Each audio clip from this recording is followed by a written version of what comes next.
আসসালামু আলাইকুম বন্ধুরা, তোমরা সবাই কেমন আছো? আশা করি নিশ্চয়ই ভালো আছো। আল্লাহর অশেষ রহমতে এবং তোমাদের দোয়া ও ভালোবাসায় আমরাও না বেশ ভালো আছি। আমার পরিবার ডেইলি ব্লগ চ্যানেলে তোমাদের অনেক অনেক অভিনন্দন জানাইলাম। তো ভোর সকাল থেকে উঠে আমি কি কি কাম কাজ করব, আজকে তোমাদের সাথে আমি ওইগুলোই শেয়ার করব। তো আমি একটা ছোট্ট গ্রামের বউ, বাড়ির কাজের মধ্যে তোমাদের সামনে ভিডিও শেয়ার করি। তো তোমরা আশা করি একটু আমাকে সাপোর্ট করবে। তোমাদের আশার দ্বারাই আমি একটা ইউটিউব চ্যানেল খুলেছি। তো তোমরা একটু আমাকে সাপোর্ট করিও, তোমাদের সাপোর্ট ছাড়া আমি কিছুই করতে পারবো না। আর যদি আমার ভিডিও ভালো লাগে থাকে তো একটা কমেন্ট করে আমাকে জানাইও। তোমাদের একটা কমেন্ট নিয়ে আমাকে পরবর্তীতে ভিডিও করার উৎসাহ করে। তোমাদের সাথে গল্প করতে করতে দেখো আমার মোটামুটি কাম হয়ে গেল। যেহেতু আমি 2 দিন থেকে ধান শুকাইবে নেছি, তো ঘরের কাম করাই হয় না। আর দেখো ঘরের অবস্থা কীরকম এলোমেলো হয়ে গেছে। যেহেতু একলাই মানুষ, আমার শাশুড়ি মা আর আমি আর আমার একটা ছোট্ট বাচ্চা। তো আমার শাশুড়ি মা তো বেশিরভাগ বাড়ির থাকেই না, তোমরা জানোই। আর ছোট্ট বাচ্চাকে নিয়ে ঘরের কাম করবো না বাইরে ধান শুকামু, তো অনেকটাই জুলুম বাজে। আর তো তার জন্যই আমি ভাবছি যে আগে বাইরের কামগুলো আমি সারি নেই, আর ঘরের কাম তো যেহেতু করাই হয়, ওই জন্যই আমি 2 দিন মতো তোমাদের সাথে ঘরের কোনো কাম কাজ শেয়ার করবে পাই নাই। তো এখন যেহেতু ধান শুকাইছে, এখন আমি ঘরের কাম কাজে তোমাদের সাথে আবারও শেয়ার করব। তো তোমাদের সাথে গল্প করতে করতে দেখো প্রায় আমার কাম এগিয়ে আসলো। আর তোমরা তো দেখতেই পারছো ঘর অনেকটাই নোংরা হয়ে আছে। তো আজকে ওইগুলোই আমি সকাল সকাল আমি এলে সাফা করে নিন। তো ঘড়ির বাজে প্রায় 8টা হব। তো ভোর সকাল 6টাত উঠছি। তো ভোর 6টাত উঠে কি কি কাম কাজ করি ওইগুলোই তোমাদের সাথে আমি শেয়ার করব। তো দেখো চা পানি খাওয়ার পর আমি ঘরের কামত লাগিয়ে গেলাম। প্রথমে আমি বিছনার চাদরটা তুলি নিমু, নিয়ে ওইগুলো আমি ধুয়ে দেওয়ার জন্য রাখি দিব। তো রাখানোর পর আবার যেগুলো নোংরামি হয়ে আছে তো ওইগুলোই আমি আজকে তোমাদের সাথে শেয়ার করব। তো দেখো বন্ধুরা, আমি তোমরা তো জানোই আমার ছোট বাচ্চা, ঘরের কাম কাজ অনেকটাই নোংরা হয়ে থাকে। তো তার জন্য তোমরা এলে একটু স্কিপ করিও, যেহেতু আমার ছোট বাচ্চা, যার যার ছোট বাচ্চা আছে তো তারাই জানবো ছোট বাচ্চা থাকলে ঘরের পরিস্থিতি কী রকম হয়। তো তারা বেশি বেশি করেই জানবো ছোটো বাচ্চাকে নিয়ে অনেকটাই জুলুম। আর যেহেতু আমি একলাই, আমার কেউ নাই ধন্যে আলা কন্যা আলা, তো তার জন্য একটুখানি জুলুম বাজে। তো কি করব, বুদ্ধি নাই, উপায় নাই। তো তোমরা দেখতেই পাচ্ছ আমি ঘরের কাম করিয়ে কিন্তু বাইরে চলে যাচ্ছি। এই বল কাদু, এক বল কাদু আমার শাশুড়ি মা নিয়ে আসিয়ে দিছে অনেক দূর থেকে। তো ভাবলাম যে এই কাদুগুলো দিয়ে আমি পিরেলিগুলো নেপে নিব। তো তোমরা তো জানোই কিছুদিন আগে আমি পিরেলিগুলো নেপে নিছি, আমাদের পালানের ঢেল নিয়ে আসি। তো আমার শাশুড়ি মা এখন কাদু আনি দিছে, তো ওই জন্যই আমি এই পিরেলিগুলো অনেক সুন্দর ভাঞ্জে নেপে নিব। তো নেপে নেওয়ার আগে তো অবশ্যই পিরেলি এইগুলো ভিজি থোয়া নেবো, আর অবশ্যই কাদুগুলোও মেখে নেওয়া নেবো। তো তার জন্য আমি কাদুগুলো মেখে নিয়ে নিছি। এতে কিন্তু আমি গোবর ব্যবহার করিনি, তুষ ব্যবহার করছি। তুষ করলে বাড়ায়, তোমরা তো অবশ্যই জানো ধানত থেকে চাউল ভেঙলে, চাউল ঝেললে তুষ বাড়ায়, ওই তুষগুলো দিয়েই কিন্তু আমি ভালো করে পিরেলিটা নেপে নিব। তো অনেকখানি জায়গা ফাডল ফাডল হচ্ছে, হয়তো গোবর দিলে ভালো হল হয়। তো এখন তো গোবর নাই, যেহেতু আবাদ করবে নিচ্ছে সবাই। তো গোবর তো দেয় না, এখন কারো গোবর কাহ দিবেন নয়। তো তার জন্যই আমি তুষ দিয়েই নেপে নিবে নিচ্ছি, আর তোমাদের সাথে আমি শেয়ার করবে নিচ্ছি। তো দেখো যে গ্রামের কাম কাজ এইরকম ভাঞ্জেই করা লাগে। যারা যারা গ্রামের ভিডিও দেখতে ভালো পাও অবশ্যই কমেন্ট করে জানাইও। আর দেখো বেশ সুন্দর করে কিন্তু আমি নেপে নিমু। আর এইরকম ভাঞ্জে নেপলে কিন্তু অনেকটাই সুবিধা হয়, লাহে লাহে এক মুড়ির থাই। তো তোমরা বুঝতেই পারছো আশা করি। আর এটা হবে নেক্সট এই পিরেলিটা, আর ওই পিরেলিটা নেপছি কিন্তু একটু ভালো হয় নাই। তো জানোই তো তোমরা আমার ক্যামেরাটা বেশি ভালো নয়, খোলা ভিডিও হয়। ওই জন্যই যেটি আলো হয়, যেটি পরিষ্কার হয় ওইটাই আমি রাখি দেই। তো তোমরা দেখতেই পারছো, তোমাদের সাথে গপ্পও করা হবে নেক্সট, আর আমারও কাম কিন্তু হয়ে আছে। আর এখানে তো আমি একলাই কাম করবে নিছি, বাবা তো ঘুমাচ্ছে। তার জন্যই আমার অনেকটাই সুবিধে হবে নেক্সটে। যখন কিন্তু বাবা উঠব তখন কিন্তু একটা কামও আমি করবে পাই না।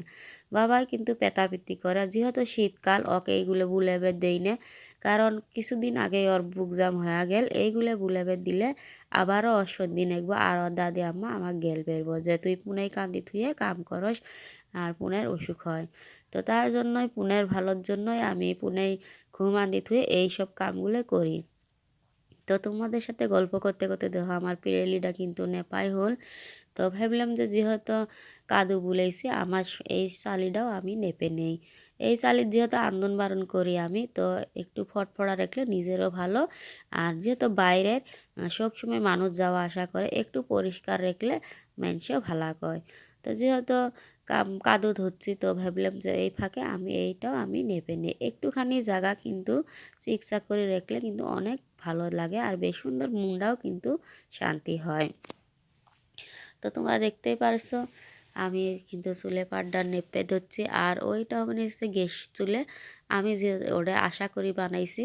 এখন কিন্তু বাবাক নিয়ে আমি ওটা আন্দি বেড়ে পাই না, কারণ আগুন নিবলে ফুক দেওয়ার মতো বুদ্ধি হয় না।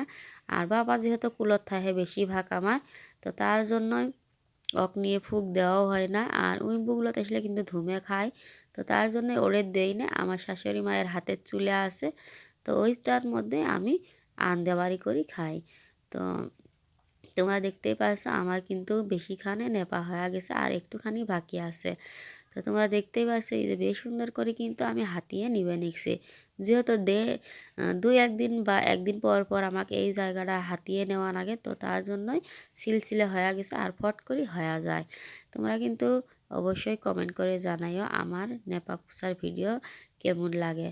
তো এইখানে তো একটুখানি বাকি আসিল, আর এইখানিটাও আমি বেশ সুন্দর করে লেপে নিব।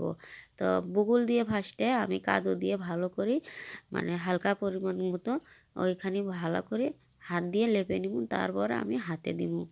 হাতে দেওয়া মানে এরা হাতের মধ্যে সালার থাকে, নেতা থাকে, ওই নেতা দিয়ে মানে একটু সল করে নেপা দেওয়া কয় হাতে দেওয়া। তো তোমরা দেখতেই পাইছো ওই যে ওই পিরেলিটাও কিন্তু আমি নেপে নিব। যেহেতু তিনটে পিরেলি এইটার মধ্যে এই দরজাটা থুয়াতে তলে পড়ছে, এটা তো নেপা যায় না, একটুখানি আছে ওইটাই আমি নেপে নিই। আর তোমরা দেখতেই পারছো এই জায়গার মধ্যে আমি কিন্তু নেপে নিয়ে মানে বাবা উঠছে, বাবাক ধরার জন্য এইটি আমি গেছি। তো এই যে তোমাদের সাথে শেয়ার করি এই যে আমার নেপা পুষাটা কেমন হচ্ছে, অবশ্যই তোমরা একটু আমাকে জানাইও। তো তোমরা তো জানোই যেহেতু আমি সকালবেলা মানে চাদর তুলে নিছি, আর বাবা উঠছিল, বাবাক নিয়েও আমি অনেকটাই কাম করছি, মানে আন্দাবাড়ি যা কিছু করা লাগে। তো চাদরটা বিছেনি হয়নি, তো ভাবছি যে পরে বিছেমু। আর তোমরা কিন্তু তোমাদের সাথে একটা কথা শেয়ার করি, আমার কিন্তু এখন একটাই চাদর। রোজ মানে প্রত্যেক দিনে এই তোমরা এই চাদরটাই আমার দেখবে। যেহেতু আমার এখন দুটা চাদর আসিল, একটা চাদর চিড়ে গেছে, আর চিড়ে তো যায় নাই, চিড়ের একটুখানি চিড়ছে, তো বিছানি যায়। বিছানি গেলে কি ওইটার মধ্যে হাত সান্দি দিয়ে বাবা আবারও মানে চিড়েটা বড় করে দেয়। তো তার জন্যই ভাবছি যে ওই চাদরটা আর বিছাইবেননি, এখন একটা চাদরে ডেইলি বিছে নেব। তো দেখা যায় কি হয়, আরও চাদর কিনবার পাই কি না। একটা চাদর তো অবশ্য পারাও যায় না, যেহেতু মানে একদিন পর পরে ধুয়ে দেওয়া লাগে, যেহেতু ছোটো বাচ্চা নোংরামি করে। তো তার জন্য একটা চাদরও হয় না, দুটা চাদরে লাগে। আর তোমরা দেখতেই পাচ্ছ অনেকটাই কিন্তু ঘোলা হয়। তো ঘোলা হলেও আমার কিন্তু বুদ্ধি নাই, আমার দামি ফোন নাই, দামি মোবাইল নাই, তো দামি ক্যামেরা নাই। তো তার জন্যই এইরকম ভাঞ্জে আমাকে করা লাগে। আর তোমরা একটু আমাকে সাপোর্ট করিও, যেটা আমি একটা ভালো মোবাইল কিনবার পাই, আমার কোনো দামি মোবাইল নাই। তো তার জন্যই মোবাইলের ক্যামেরাওরাও আমার ঘুলাই হয়। আর যদিও একটা আমার মানুষ থাকলে হয় ক্যামেরা ধরা, না জানি হয়তো ভালো হলো হয়, কিন্তু বুদ্ধি নাই, ওই যে আমার মানুষ নাই, তো কাই ধরবো মোবাইল। আমার বাচ্চা ধরারে মানুষ নাই, আবার মোবাইল ধরা মানুষ কোথা থেকে আমি পামু। তো তার জন্য যেভাবে আমি আমার মতো সুবিধে হয় আমি ওইভাবেই করি। আর তোমরা ভাবিও না যে এইটুকুতেই কিন্তু কাম শেষ হয়। একটা পরিবারের কিন্তু কম হোক মানুষ বেশি হোক মানুষ, কাম কিন্তু কামে হয়তো একটু সময় পাওয়া যায় না যাওয়া নাই, কিন্তু কাম কামে একটা সংসারের কাম 2 জনারও কাম 5 জনারও কাম। তো কামে কামেই। আর তোমরা কেউ কেউ ভাববে যে 3 জন মানুষের আবার টুকিটাকি কাম আবার ভিডিও শেয়ার করে। না বন্ধুরা, কাম কামে হয়। একটা ছোটো বাচ্চাকে সামলি দেখিও তোমরা কীরকম কতখানি পরিশ্রম হয়। আর তোমাদেরকে কি বলবো, কিছুই আমার বলার নাই। তো আমার ভিডিওটা কেমন লাগে অবশ্যই কমেন্ট করে জানাইও। যেহেতু ছোটো বাচ্চা বেশি কিছু আমি ভিডিও তোমাদের সাথে শেয়ার করতে পারি না, বাবাকে নিয়ে মানে পেতাপিতি আমার বেশি করা লাগে। ওই যেহেতু কারো কাছে এখনও যায় না, না জানি কিসত যায় না, আমি তো জানি না, হয়তো মানুষ এখনও ভালো করে চিনে নেই, তো তার জন্যই হয়তো যায় না। তো দেখা যায় কি হয় সামনে, আরও দিন তো আছে, আল্লাহর রহম, আল্লাহ জুল বাঁচে থাকে তোমাদের সাথে তো অবশ্যই শেয়ার করব। আর তোমরা দেখতে পাচ্ছ এই চাদরটা আমি আর বিছেবেননি, এখনও কিন্তু ভালোই আছে, একটুখানি জায়গার মধ্যে চিরছে, আর ওই জায়গার মধ্যে বাবা নখ শান্তি দিয়ে আবারও বেশি করে চিরে। তো তার জন্যই ভাবছি যে আনামে আছে যে কোনো একটা কামড় মধ্যে খাড়ান যাব, তো তার জন্যই আর আমি এই চাদরটা ব্যবহার করবেননি। আমার আরও দেখি চাদর যদি কিনি তোমাদের সাথে তো অবশ্যই শেয়ার করব। তো দেখা যাক কি হয়। তো বন্ধুরা, আমার ভিডিও কেমন লাগে অবশ্যই কমেন্ট করে জানাইও। আর ধানগুলো এতি থুছে যেহেতু এন্দুর খায়, তো তার জন্য ধানের বস্তাগুলো এতি থুয়ে দিছে। এখন কিছুদিন না বহুদিনে এতি থাকবো। তো এই যে বাবা ওঠার জন্য কেমন লাগাইছে তোমরা দেখতেই পাচ্ছ, এই যে বিজনেস মানে এখন উঠবো চাদর পাড়া দেখছে। তো এই পর্যন্তই আমার